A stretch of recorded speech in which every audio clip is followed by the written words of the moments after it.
웨스트민스터 신앙고백서 제13장, 오늘은 성화에 대해서 나누고 있습니다. 지금 저희가 가고 있는 길이 어디냐? 서론을 했고요. 이 웨스트민스터 신앙고백서라는 것은 기독교의 표준이고 기본이 되는 것입니다. 그래서 우리는 이렇게 고백한다라는 것을 정리해 놓은 것입니다. 어떤 일부 몇 분의 목사님이 만든 것이 아니라 여러 목사님들과 장로님들이 수년에 걸쳐서 결의하고 고민하고 하여서 기독교에 고백하는 우리의 내용이, 장로교에 고백하는 내용이 이러하다라고 정리한 것입니다. 그래서 신앙 고백서라고 하고요. 그 가운데서 우리가 서론을 했고요, 신론을 했고요, 기독론, 구원론, 또 이어서 이제 구원론 안에서 효과적인 부르심, 하나님께서 우리를 부르셨다라고 하였고요. 그 다음에 의롭다, 칭하였다 하였고, 그리고 이제 지난 시간에 양자됨에 대해서 나누었습니다. 그리고 오늘은 이어서 성화에 대해서 나누게 됩니다. 제13장 1절 우리 같이 한번 읽어보겠습니다.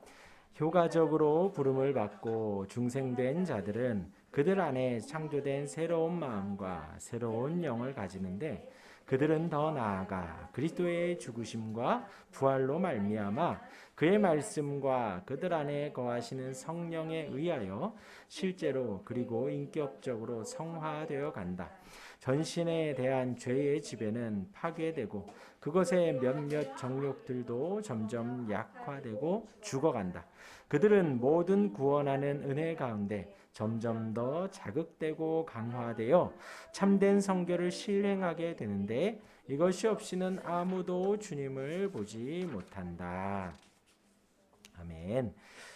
네, 양자됨에 이어서 성화도 오늘 한 장으로 끝이 나게 됩니다. 네, 우리 오늘은 어른들 수만큼 아이들이 왔는데요. 그냥 두시기를 바랍니다. 너희들은 소리만 지르지 말고 잘 들으시면 돼요. 조용히. 네, 괜찮습니다. 집중해서 들으시기만 하면, 보시고 들으시기만 하면 돼요. 네, 성화에 대해서 오늘은 제가 이제 한자까지 썼습니다. 이제 거룩히 되어져 간다라고 했습니다. 하나님께서 우리를 효과적으로 부르시고요. 부르신 그들을 의롭다 칭한다 그랬어요. 그러니까 의롭다 칭하는 원인은 무엇이냐? 다만 그리스도 때문이라 그랬습니다.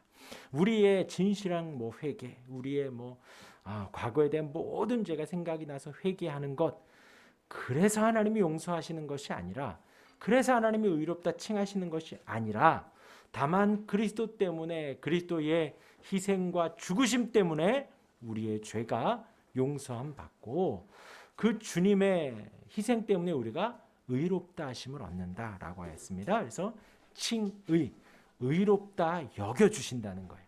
그리고 그것은 우리가 의로워져서 나중 이제 오늘이 이제 하나 우리가 마지막 나온 것이 점점 더 자극되고 강화돼서 성결하게 생활에 간다라는 내용이 담겨져 있지만, 그러하기에 우리가 칭의를 받는 것이 아니라는 거예요.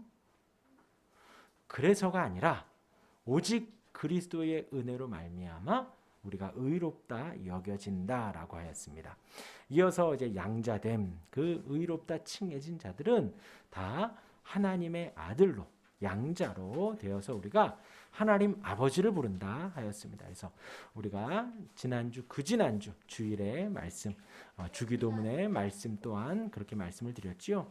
우리가 하나님이 전능하신 하나님, 어떤 멀리 계신 하나님으로서가 아니라 하나님 아버지로서 우리가 하나님께 기도한다라고 하였습니다. 그래서 양자됨, 그렇게 양자되어진 우리가 이제 오늘 성화로 이어집니다. 근데 지금 이런 다 구원론에 대해서 효과적인 부르심, 칭의, 양자됨, 오늘 성화, 이 모든 것의 주관이 누군가? 성령 하나님이시다라는 거예요. 이런 어떤 예수님의 희생이 있고, 예수님 하나님의 의롭다 하심이 있고, 양자, 우리를 아들 삼아 주심이 있는데, 중요한 것은 성령 하나님께서 우리에게 적용시켜 줘야 된다 그랬습니다. 우리로 하여금 그 보혈의 공로를 처절하게 깨닫고 내가 죽어야 내 주님이 돌아가셨구나라는 것을 성령 하나님이 알게 하셔서 우리로 하여금 머리를 숙이게 하시고 또 의롭다 여겨주시는 그 은혜가 얼마나 크고 놀라운지 성령 하나님이 알려주신다는 거예요. 그리고 하늘에 계신 우리 아버지가 얼마나 크고 놀라운지 하늘에 계시다. 우리가 늘 예배 때마다 하늘에 계신 우리 아버지요, 모든 모임 때마다 하늘에 계신 우리 아버지요, 버릇처럼 말하지만 그 온 땅 위에 계신 그 하늘에 계신 우리 아버지를 우리에게 알려주시는 분은 바로 성령 하나님이시다라고 했습니다. 그리고 오늘 성화조차도 성령 하나님의 주도권적인 역사로 이어집니다. 1절을 보면요, 효과적으로 부름을 받고 중생된 자들은 그들 안에 창조된 새로운 마음과 새로운 영을 가지는데, 그렇게 부름을 받고 중생된 자들은 무엇이 생기는가? 새로운 마음과 새로운 영을 갖게 된다는 거예요. 근데 거기 앞에 창조가 됐다는 것이죠. 그러니까 아까 우리가 기도를 했지만 우리가 아무리 결심을 하고 결단을 한다고 해도 되지 않습니다. 아무리 신지식 새로운 지식들이 들어온다고 해도 되지 않고요. 뭐 TV나 영화나 음악이나 감동적인 것을 아무리 본다고 해도 그닥 되지 않습니다. 그러나 하나님이 성령 하나님께서 우리 안에 새로운 마음과 새로운 영을 창조시켜 새롭게 해주셔야 돼요. 가지는데 그렇게 해주셔야지 된다. 그들은 더 나아가 그리스도의 죽으심과 부활로 말미암아 그의 말씀과 그들 안에 거하시는 성령에 의하여, 여기에서 이제 두 개가 나오는 거예요. 하나가 뭐냐? 그리스도께서 죽으시고 부활하심. 그래서 우리가 성화되어져 간다는 거예요. 주님이 죽으셨습니다. 죽음으로 끝난 게 아니라 하나님께서 크신 권능으로 그 죽음을 이기시고 그리스도를 살려주셨지요. 여기에는 이제 두 가지 의미가 담겨 있는데, 하나는 하나님의 전능하심이 담겨져 있는 거예요. 모든 것에 능하신 그분이 죽음까지도 이기시는 어마어마한 권능을 가지고 계시는 분으로, 부활이라고 하면 우리가 그것을 알아야 되고, 또 하나는 하나님의 공의로 말미암아 예수님은 십자가에 죽으셨는데 그 죽음이라는 것은 죄의 결과지요. 죄의 삭은 사망이다. 그래서 죄의 결과로 죽음을 당하는데 우리 예수님은 죄가 없으신데도 죽음을 당하셨단 말이죠. 그래서 죽음이라는 것이 우리 예수님을 감당하지 못하는 거예요. 그래서 3일 만에 살아나실 수밖에 없다. 그리스도의 죽음과 부활, 그것이 우리로 새로운 마음과 새로운 영을 창조시켜 주신다는 거예요. 그리고 또 하나는 무엇인가? 말씀과 그들 안에 거하시는 성령에 의하여. 성령 하나님께서 우리 가운데 일하십니다. 우리 가운데 새로운 마음을 창조시키시고 우리로 하여금 예배하게 하시고 예배를 나오게 마음을 주시고 또 의지를 주셔서 이렇게 나오시는 거예요. 그런데 그것에 선행되는 게 무엇이다? 말씀과 그들 안에 거하시는 성령이. 절대로 이 두 가지의 균형이 깨지면 안 돼요. 균형이 깨지면 안 돼요. 우리가 지금 웨스트민스터 신앙고백서를 배우죠. 그리고 제가 말씀드리기를 우리가 배울 것이 앞으로 무궁무진하다 그랬어요.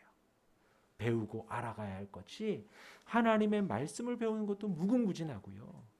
말씀과 더하여서 우리의 신앙의 선배들이 정리해 놓은 이 웨스트민스터 신앙고백서, 또 대요리문답, 소요리문답, 또 뭐 벨직 신앙고백서, 도르트 신조, 뭐 여러 가지, 또 우리 종교 개혁사, 종교 역사, 기독교 역사도 배울 것이 많고요. 우리 배울 것이 무궁무진해요.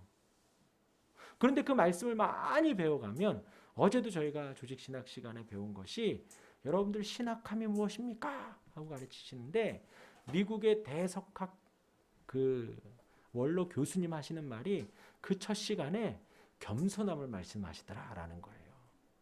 신학이라 함은 겸손을 절대 빼먹으면 안 된다는 거예요. 겸손과 기도가 빠진 신학은 쓸모가 없다. 왜냐하면 우리 신학자들이 여차하면 이 예수님이 정죄한 바리새인들과 같이 돼버릴 수 있다라는 것이죠. 성도들보다 말씀을 더 많이 한다고, 성도들보다 말씀에 대한 연구가 더 깊다고 어깨에 힘들어가고 고개 뻣뻣이 들고 교만하면 안 된다는 것이에요. 마찬가지로 우리에게 있어서 말씀을 배운 게 얼마나 행복하고 좋은데요. 잠언서에 송이 꿀보다 달다라고 고백을 하잖아요. 한 절 한 절 배워가고 은혜가 되어지고 마음이 촉촉해지고 뭐 살아갈 힘이 생기고 오늘 말씀대로 성화 거룩하여져 가고 착해지고 막 그러는 게 행복하고 좋아요. 그런데 그 말씀대로 살아가다가 보면은, 말씀을 많이 알다가 보면은 성령에 의하여가 빠지면 안 된다는 거예요. 그래서 우리가 말씀을 배워가고 말씀 안에서 성령에 의하여 우리가 성화되어져 간다는 거예요. 또 반대로 성령에 의한 우리의 열정과 열심과 은혜는 충만한데 또 말씀이 빠지면 안 된다는 거죠. 그러면 우리가 맹신할 수밖에 없어요. 지식 없는 맹신 또한도 성경에서는 정죄하고 있습니다. 그거는 또 죄악이라는 거예요. 그래서 말씀과 성령에 의하여, 또 전제는 그리스도의 죽음과 부활에 의하여 우리가 창조된 새로운 마음과 새 영을 가지게 된다라고 하였습니다. 그래서 이제 우리 이번에 보면은 에베소서 5장 26절 나와 있죠. 우리 같이 읽겠습니다. 124페이지 중간쯤에 있죠. 2번 에베소서 5장 26절 같이 읽겠습니다. 이는 곧 물로 씻어 말씀으로 깨끗하게 하사 거룩하게 하시고, 물로 씻고 말씀으로 깨끗하게 해주신다는 거예요. 이따가 또 설명을 할 텐데요. 그리고 그 위에 있는 고린도전서는 조금 이따가 또 나누도록 하겠습니다. 그리고 성령에 의하여 실제로 그리고 인격적으로 성화되어 간다. 우리를 의롭다 칭해 주셨습니다. 그것은 우리의 성화와는 상관없다 그랬어요. 우리가 뭐 열심히 기도하고 회개하고 막 그런다고 해서 의롭다 더 칭해 주시고, 그렇게 덜 한다고 해서 덜 칭해 주시고가 아니다 그랬어요. 의롭다 칭의 칭의는 하나님이 그리스도로 인해서 주시는 것이고, 그렇게 되어진 사람들은 성화되어져 가는데 실제로 그리고 인격적으로. 그래서 우리의 신앙의 목표가요, 다른 곳에 있으면 안 됩니다. 우리의 신앙의 목표가 우리의 인격에 대한, 우리의 신앙에 대한, 우리의 삶에 대한 더 거룩해지는 걸음으로 한 걸음 한 걸음 나아가야 되는 거예요. 네. 한 걸음 한 걸음. 네. 질문. 그래요. 그러면 이쪽으로 오세요. 괜찮아요. 우리의 신앙의 목표와 우리의 신앙의 기도 제목이 우리가 막 늘 싸워야 될 것이 바로 이 부분이에요. 다른 것이 아니라. 그렇죠? 그 가운데에 우리의 삶이 건강해지고 우리의 사업이 잘 되고 우리의 자녀들이 잘 되고 하는 것들이 부수적인 기도 제목이 있을 수 있지만, 우리 그리스도인의 성도의 기도의 제목의 중심은 무엇인가? 나의 삶에 실제적으로 인격적으로 성화되어져 가는 것이다 라는 거예요.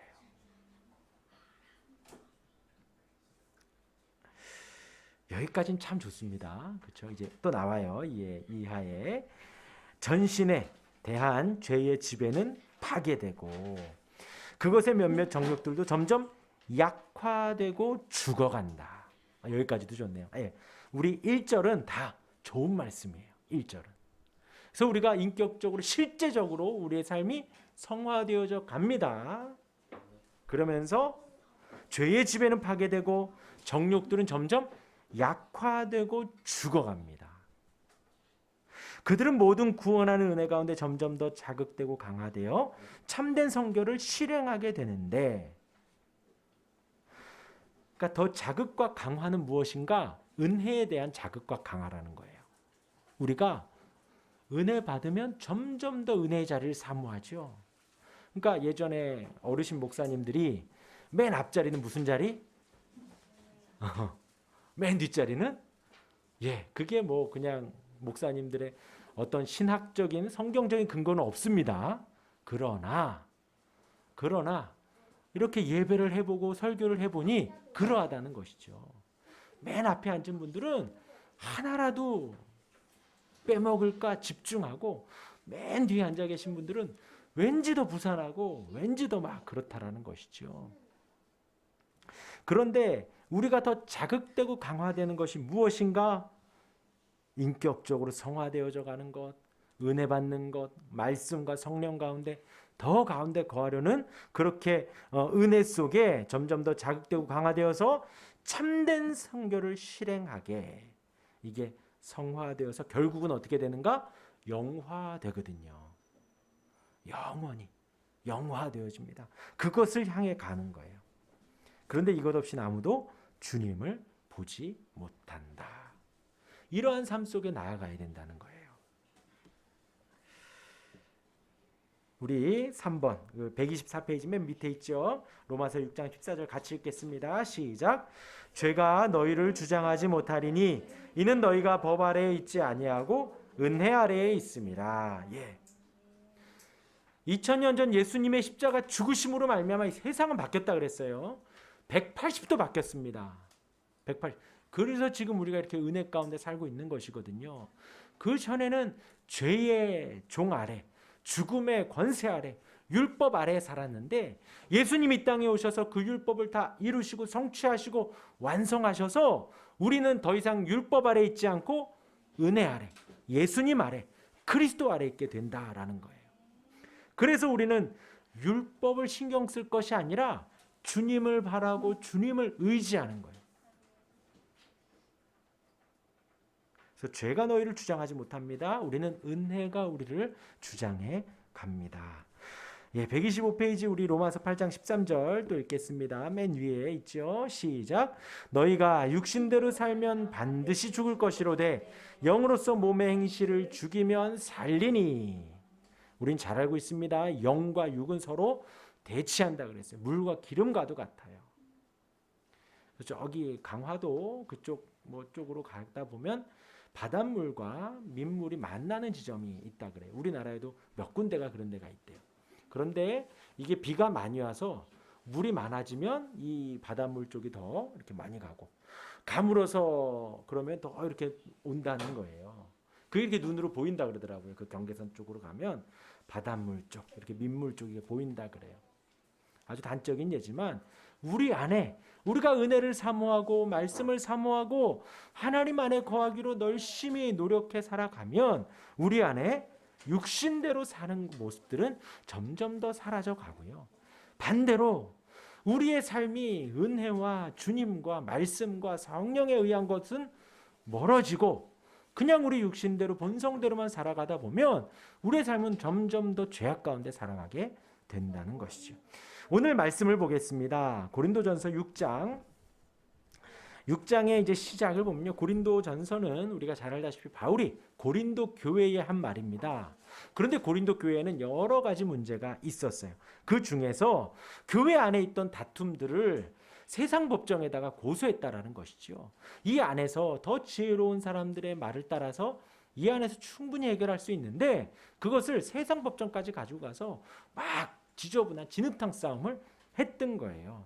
그래서 너희 중 누가 다른 이와 더불어 다툼이 있는데 구태여 불의한 자들 앞에서 고발하고 성도 앞에서 하지 않느냐. 그러니까 이렇게 교회 안에서 어떤 형사 사건이 아니라 민사 사건으로 손해배상 그런 일들이 있는데 그것을 굳이 불의한 자들, 믿지 않는 사람들에게 가서 고소하고 고발했다라는 거예요. 성도가 세상을 판단할 것을 너희가 알지 못하느냐. 세상도 너희에게 판단을 받겠거든 지극히 작은 일 판단하기를 감당하지 못하겠느냐. 성도라는 말은 우리가 세상을 다 이긴 온 세상의 주인인 하나님을 따라서 가니 성도가 세상을 판단해야지 왜 세상이 너희를 판단하게 놔두는가. 세상이 너희를 판결하게 놔두는가라는 거예요. 성도라고 하면 사실 그렇죠. 우리가 교과서가 되고 우리가 법이 되어서 사람들이 우리의 말을 신뢰하고 믿을 수 있도록 우리가 살아가야 되잖아요. 우리는 법 없이도 살만한 사람들이어야 하는데 하나님의 법이 온 세상 법 위에 있잖아요. 그런데 그 말씀을 지키지 않고 그렇게 살아가기도 거부하며 세상의 판단을 그렇게 받으려고 하느냐라고 바울이 이야기를 하는 것입니다. 그러면서 6절에 형제가 형제와 더불어 고발할 뿐더러 믿지 아니하는 자들 앞에서 하느냐, 너희들끼리 서로 그렇게 싸우고 있느냐. 우리 7절 같이 읽겠습니다. 7절 시작. 너희가 피차 고발함으로 너희 가운데 이미 뚜렷한 허물이 있나니 차라리 불의를 당하는 것이 낫지 아니하며 차라리 속는 것이 낫지 아니하냐. 이 말은요, 차라리 너희가 손해를 보고 너희가 속는 것이 낫다라는 거예요. 굳이 그것을 들고 일어나서 같이 불의를 행하고 같이 그 판결을 받는 게 중요하다고.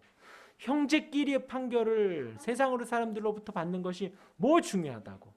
그것보다도 차라리 속임을 당하고 불의를 당해서 손해를 보는 것이 낫지 않겠느냐. 너희는 불의를 행하고 속이는구나. 그런데 도리어 지금 바울이 고린도 교회를 향해서 그렇게 말을 하는 거예요. 너희는 도리어 속이고 불의를 행하는구나. 끝에 뭐예요? 너희 형제로다. 예수님 그랬잖아요.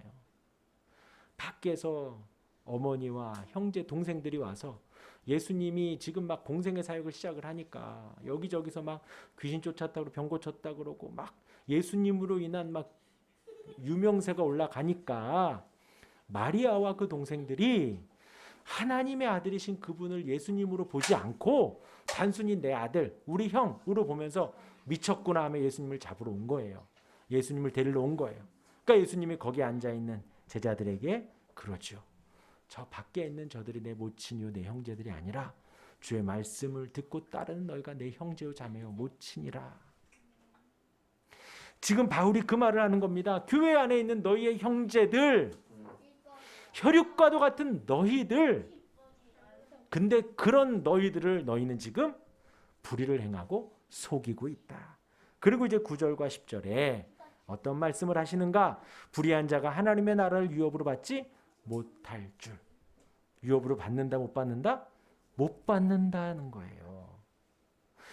미혹을 받지 말라. 같이 읽을까요? 시작. 음행하는 자나 우상 숭배하는 자나 간음하는 자나 탐색하는 자나 남색하는 자나 도적이나 탐욕을 부리는 자나 술 취하는 자나 모욕하는 자나 속여 빼앗는 자들은 하나님의 나라를 유업으로 받지 못하리라. 여기 있는 우리는 알아요. 이것을 행해야지 구원받고 행하지 않으면 지옥 가고 그런 단순한 문제가 아니다라는 것이죠. 우린 지금 성화를 배우고 있습니다. 아까 뭐라 그랬어요? 실제적으로, 인격적으로 성화되어져 간다. 바울도 지금 그들을 향한 고린도 교회 막 그 안에서 진흙탕 싸움을 하는 그들을 향하여서 명료하게 말을 합니다. 정확하게 말하지요. 음행하지 말고 우상 숭배하지 말고 간음하지 말고 탐색하거나 남색하지 말고 도적하지 말고 탐욕 부리지 말고 술 취하지 말고 모욕하지 말고. 예, 그거 아시죠? 모욕 그 위에가 명예훼손, 명예훼손, 모욕. 그래서 기분 나쁘다. 나 저 사람 싫어. 그럼 모욕으로 걸면 돼요. 절대 명예훼손 하시면 안 돼요. 명예훼손은 명백한 손해와 많은 사람들에게 있어서 명예가 실추되어야 하는 걸 증명을 해야 돼요. 내가 저 사람 그 말을 해서 내가 손해를 봤다. 그렇게 말해서 내 명예가 깎여가지고 내가 금전적 손해를 봤다. 이것을 증명해야 되거든요. 명예훼손은. 그래서 기분이 나빠. 그러면 명예훼손으로 걸면 안 되고 모욕으로 걸어야 돼. 근데 그것은 모든 말이 다 그렇다 그러네요. 모든 말이. 욕설을 하지 않아도 그 말에 내가 모욕감을 느꼈어 라고만 해도 그게 된다는 거예요. 악용할 수도 있다라는 것이죠. 그런데 지금 그 모욕하는 자, 사실 그러니까 우리가 말을 할 때 그 사람을 깎아내리고 그 사람을 험담하려는 그런 작은 말 하나까지도 해라 하지 말아라 하지 말아라. 속여 빼앗는 자들, 그들은 하나님의 나라를 유업으로 받지 못하리라. 11절 읽습니다. 너희 중에 이와 같은 자들이 있더니 주 예수 그리스도의 이름과 우리 하나님의 성령 안에서 씻음과 거룩함과 의롭다 하심을 받았느니라. 이렇게 있었는데 이런 자들이 씻음을 받고 거룩하고 의롭다 하심을 받았다는 거예요. 그러니 그렇게 살아가지 말라는 것이지요. 우리 지금 성화를 나누고 있습니다. 거룩해져 가는 것은 어떤 우리에게 선택사항이 아니라는 거예요. 그래서 제가 신앙생활 오래 하면서 느낀 것이 무엇이었냐? 이제 약간 고집이 세시고 이렇게 약간 좀 혈기가 많으시고 이렇게 갑자기 욱하면 막 나오시는 분들 있잖아요. 왜? 본성적으로 그런 분들이 있는데 그런 분들의 맨 끝에 꼭 하는 두 마디 말이 있어요. 하나는 나는 뒤끝 없어. 막 쏟아내고 괜찮아 난 뒤끝 없어. 그리고 또 하나는 어찌어찌 하다가 그래서 그래도 그렇게 말하면 안 되지요 라는 말이 귀에 딱 들어오면 난 원래 그래. 난 원래 이래. 난 태생이 이래. 그러셔요. 근데 이제 그런 분들이 보통 연수가 차면 교회에서 연수가 차면 권사님들이시기도 하고 장로님들이시기도 하고 그런데 성경은 그게 아니라는 거예요. 아니라는 거예요. 실제적으로 인격적으로 우리가 성화되어 간다는 것이죠. 그리고 우리한테도 아멘이 돼야 되는 거예요. 사실 저도 이렇게 돌아보면 요만할 때 저 중2 때부터 전 중학교 2학년 때부터 교회를 다니기 시작했거든요. 그때부터 지금까지 교회를 다니는데 사실 말씀에 대비해 보면 그닥 뚜렷하게 바뀐 건 또 없는 것 같아요. 그냥 나는 나니까요. 그렇죠? 그러니까 우리의 평생에 사실 이 싸움은 계속되어지는 것 같아요. 실제적으로, 인격적으로. 근데 이제 다만 내가 뭐 이게 잘못됐네, 이게 잘 됐네, 난 좀 착하네, 못됐네. 그런 어떤 나의 그냥 개인적인 사색은 그닥 중요하지 않더라는 것이죠. 그래서 어제도 배웠지만 계시 의존 사색. 그러니까 계시 여기에서의 계시는 특별 계시 뭐 누구야 이렇게 해라 그게 아니라 말씀을 말하는 것이죠. 그러니까 성경 말씀을 의존해서 우리가 사색 묵상을 해야 된다는 거예요. 그러니까 뭐 예수님이라면 어떻게 하실까? 혹은 하나님이라면 성경 말씀이 어떻게 나왔는가? 우리는 계속 그렇게 고민을 한다는 거예요. 우리가 말을 할 때, 우리가 마음을 먹을 때, 혹은 우리가 살아갈 때에 그 계시 의존 사색으로 하나님의 말씀에 대비하여 하나님의 말씀에 의존하여서 생각하고 고민하고 묵상하며 행동 하나하나 말 하나하나를 신경 써야 한다는 것이지요. 우리는 성화되어져 간다. 그게 바로 성경이 말하는 바이고 신앙의 선배들이 정리한 부분이라는 것입니다. 그래서 이제 우리 2절로 넘어갈게요. 1절은 너무나도 좋은 말씀이 있었어요. 우리로 하여금 성화되어져 가도록 영화에까지 이어져 가는 것입니다. 네, 그렇지. 하민아 조용. 우리 125페이지 제2절 같이 읽겠습니다. 이 성화는 시작. 이 성화는 전인에게서 전면적인데 그러나 이생에서는 불완전하며 모든 부분에 부패의 어떤 잔재가 여전히 남아있다. 거기서 지속적이며 화해 없는 전쟁이 일어나는데 육체의 소욕은 성령은 육체를 거스린다. 우리 1절에서는 성화되어져 간다. 실제적으로 된다 라고 말을 했는데 이 성화는 전인에게서 전면적인데 전인이라고 하면 내적으로 외적으로를 말하는 것입니다. 그 모든 것을 다 포함한다는 거예요. 우리의 행동도 변하고 우리의 내면도 마음도 변한다는 거예요. 그러나 이생에서는 완전하다 불완전하다 불완전하며 모든 부분에 부패의 어떤 잔재가 여전히 남아있다는 거예요. 부패.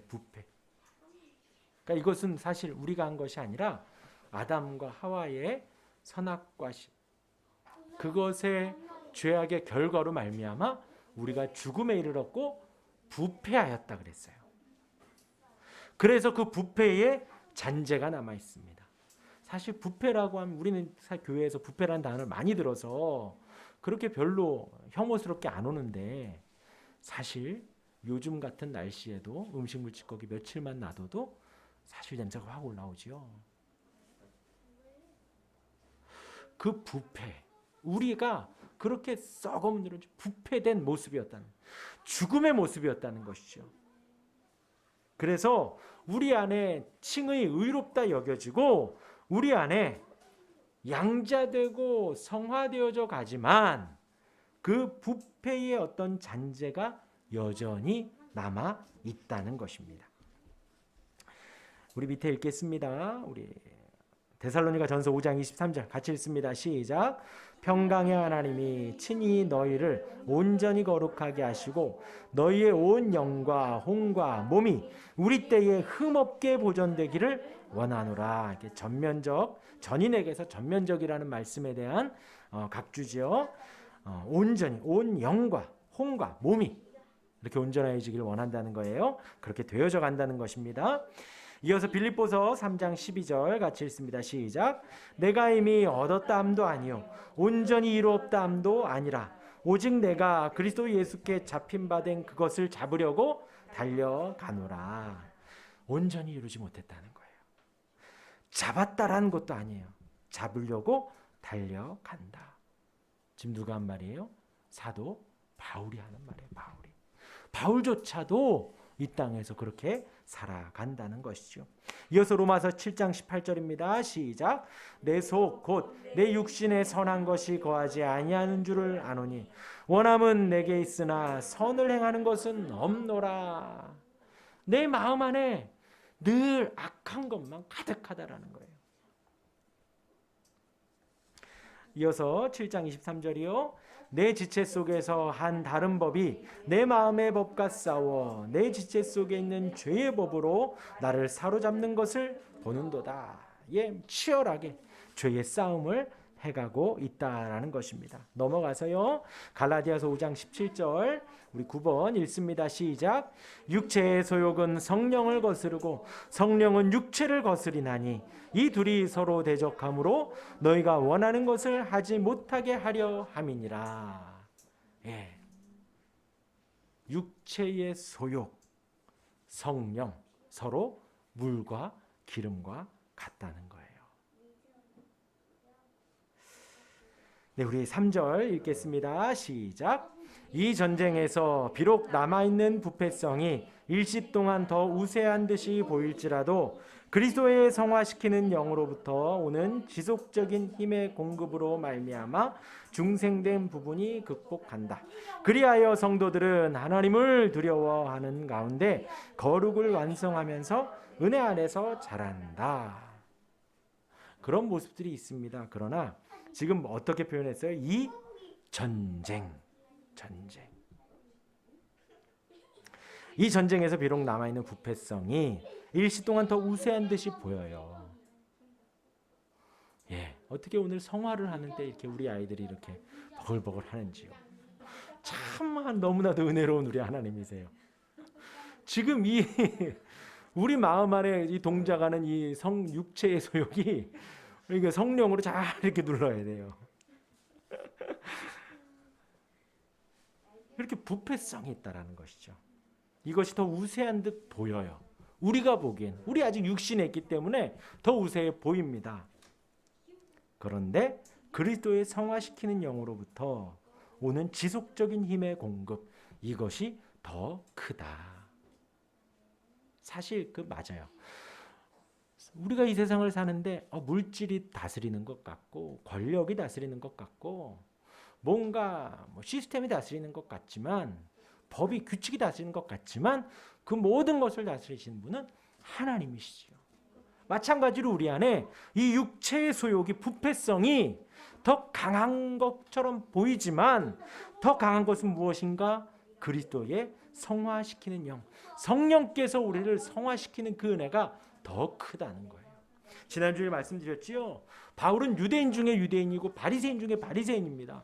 가말리엘 학파에서 아주 우수한 교육을 받았던, 그리고 그의 삶이 다메섹으로 가는, 공문을 들고 가는 그 발걸음이 얼마나 힘차고 당차고, 우리말로 그 성령 충만하게 막 유대교에 충만하여서 가는데, 영광스러운 하나님의 큰 빛이 한번 임하니까 꼬꾸라져서 그 모든 고집가집을 다 내려놓을 수밖에 없었던 거예요. 마리아도 그렇죠. 처녀 마리아. 내가 어떻게 할 줄 모르는데 성령 하나님의 은혜가 잉태하게 하시니 주여 주의 여종이오니 말씀대로 되리이다. 아멘 하잖아요. 모세는요 80세 노인이 이제 40년을 광야에서 양만 쳤는데요. 40년은 신앙교육을 받았다, 왕자의 교육을 받았다라고 하지만 그 나머지 40년을 그냥 애기 아빠로 양을 치며 살았는데, 가시나무 떨기에서 이제 네가 애굽으로 가서, 단순히 고양시 남양주시 아니라 그랬어요. 당시에 초강대국 애굽, 그의 왕 바로를 상대하여 이스라엘 백성을 끌고 나오라는 거예요. 일개 양 목동이 80세 노인이 그 말씀에 순종하여 그렇게 한다는 것이지요. 애굽의 권능과 모든 점성술사가 그들의 모든 불병거 말들이 아무 소용이 없어졌던 거예요. 하나님의 권능 아래에. 우리는 그것을 신뢰하고 믿습니다. 우리 육체의 소욕이 부패성이 더 큰 것 같아요. 그래서 우리는 늘 좌절하고 실망하고 돌이키고 울고 힘겹지만, 그것보다도 더 크신 그리스도의 성화시키는 영이 지속적인 힘의 공급으로 중생된 부분이 극복되어져 간다는 거예요. 그래서 성도들은 하나님을 두려워하는 가운데 거룩을 완성하면서 은혜 아래 자라갑니다. 할렐루야. 우리의 인생과 모든 것을 초월하여서 역사하시는 하나님의 은혜입니다. 네, 여기까지 하고요. 우리 이해를 위한 질문 우리 빠르게 보겠습니다. 127페이지. 효과적으로 부르심을 받고 중생된 자들은 그들 안에서 거하신 성령에 의하여 어떻게 되어 갑니까? 성화되어 가지요. 성화되어 갑니다. 네, 그리고 나머지는 앞에 있는 말씀 쭉 찾아서 보시면 되고요. 나눔과 적용을 위한 질문 보면은요. 성화와 칭의의 차이점과 유사점은 무엇일까요? 보면 칭의는 단회적입니다. 단회적입니다. 한번. 그런데 이 성화는 반복적입니다. 계속해서 반복적으로 되어져 가요. 그리고 좀 나누자면은요, 이 칭의는 성부의 주권 속에 있어요. 하나님께서 법적 용어예요. 칭의는 의롭다 여겨지는 것은 법적인 용어입니다.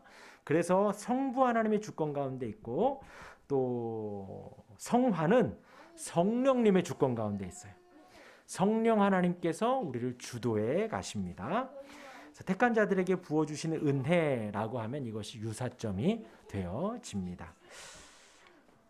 그래서 이 땅에서 육체의 소욕을 이기기 위한 방법들은 어떠한 것이겠냐. 그래서 우리가 성화를 1절, 2절, 3절 배웠습니다.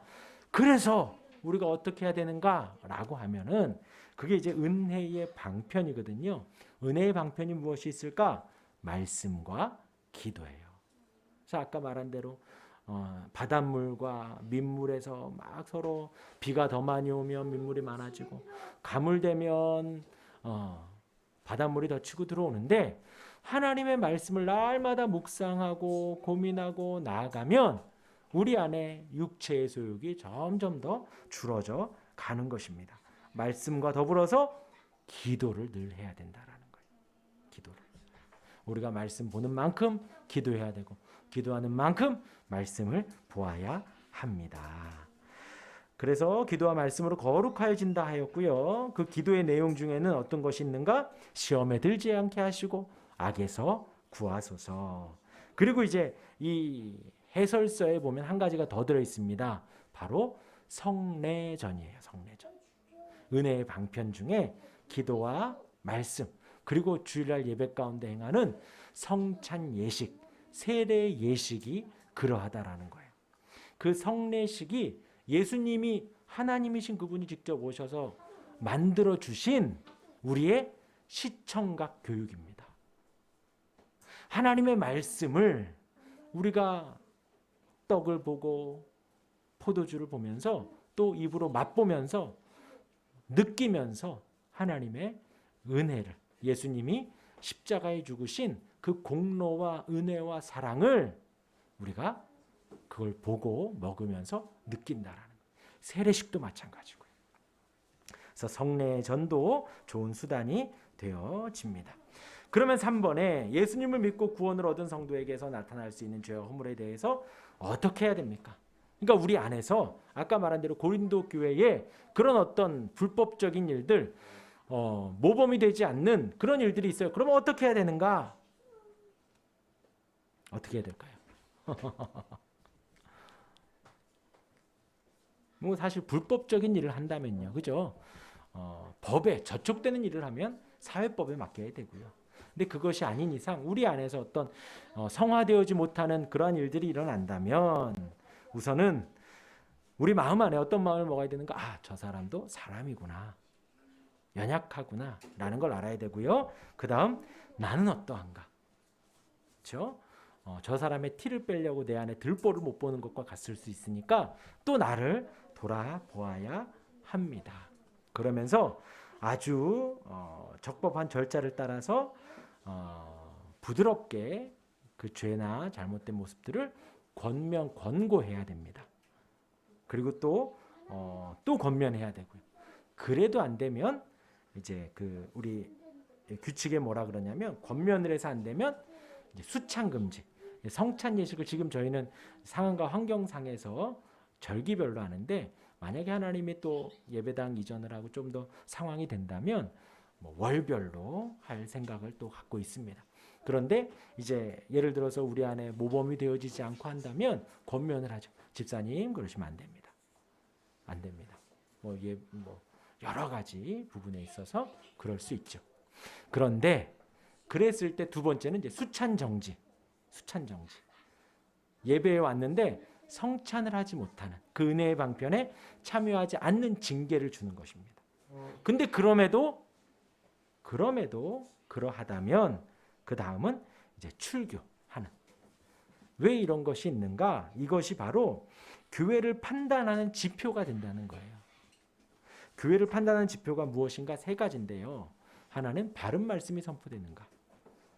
또 하나는 이 성례전이 바르게 시행이 되는가? 성찬 예식과 세례 예식이. 또 하나는 권징이 제대로 이루어지는가 이거든요. 그러니까 이 바른 교회의 표징이 이 세 가지가 되어지는 거예요. 그러니까 단순히 모여서 찬양하고 말씀 듣는 게 교회가 아니라는 거예요. 교회라는 하나님이 만들어 주신 이 조직은, 이 교회라는 곳은 예배당에서 예배하고 예배하며 성례를 행하고요. 성례를 행하며 권징이라는 규칙과 법을 서로 지키고 긴장해 간다는 것이죠. 저도 그렇고요. 저도 이 교회법에, 헌법에, 이 규칙들에, 교회 정치에 잘 맞아가려고 노력을 하고요. 성도들도 그것에 노력을 해 가는 거예요. 그런데 그런 사실 권징이 지금 사실 한국 교회에서는 뭐 거의 없죠. 예, 집사님 왜 그러셨습니까? 라고 하면 뭐 교회가 여기뿐인가 하고 하늘문교회 다른 교회로 가고 한다는 것이죠. 그런데 하나님은 교회 안에서 우리가 바르게 신앙생활해 가기를 원하신다라는 거예요. 그런데 그 바른 신앙생활은 말씀 그리고 성례 그리고 권징에 있어서 순종함. 그래서 초대교회 안에서는 이 수찬정지라는 이 권징이 초대교회에서는, 우리 한국교회에서도 여러 번 있었죠. 그랬을 때 은혜로운 모습이, 장로님이 수찬정지가 됐을 때에 교회 앞마당에서 예배하고 그러셨대요. 기간 동안 장로님 한 달 동안 3개월 동안 수찬정지이십니다. 그러면 그래도 은혜의 자리를 사모해서 장로님이 교회까지는 오는 거예요. 앞마당까지는 오시고 예배당 안에는 못 들어오고 앞에서 그 3개월간의 기간 동안 자숙하며 자신의 잘못된 부분을 회개했다는 것이죠. 그리고 3개월이 지나면 또 의회를 걸쳐서 또 다시 들어오셔서 예배와 수찬을 할 수 있도록 하셨다라는 것입니다. 그런 바른 교회가 우리가 되기를 바랍니다. 우리 같이 찬송가 305장 우리 찬양하고 기도하는 시간 갖겠습니다.